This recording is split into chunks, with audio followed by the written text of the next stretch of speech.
Dalawa ang nasawi habang 4 pa ang isinugod sa ospital matapos kumain ng isdang dagat na butete o puffer fish sa Olutanga, Zamboanga, Sibugay. Kinilala sa ulat ng pulisya ang mga nasawi na sina Mary Joy Gumata at isang Repseni Galliner, kapwa 15 taong gulang, habang nilalapatan ng lunas ang 4 na iba pa na sina Jerome Gumata, 44 anyos, isang 13 anyos na si Joash at 2 pang sina Crisel at Edmundo.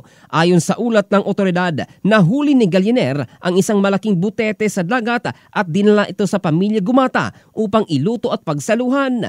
Makalipas lang ang ilang minuto matapos itong kainin, nagsimulang makaranas ng pananakit ang tiyan, pagsusuka, pagkahilo at pamamanhid ng katawan at matinding diarrhea ang mga biktima. Nadatna ng ama na si Eduardo Gumata na namimilipit na sa sakit ang mga biktima, kaya agad silang isinugod sa ospital. Ngunit, diniklarang dead on arrival sina Galliner at Mary Joy, habang 4 na iba pa ay nilipat sa mas malaking pagamutan. Dahil dito, mahigpit na nagpapaalala ang Zamboanga City Medical Center Toxicology Specialty Center hinggil sa pagkonsumo sa iba't ibang uri ng butete o puffer fish dahil sa taglay nitong tetrodotoxin, isang uri ng neurotoxin na maaaring makamatay kahit sa maliit na dami kung makonsumo.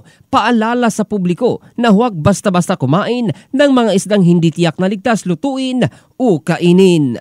In the heart of changing lives, ito si Jofel Candado ng Brigada News Philippines, the Music and News Authority.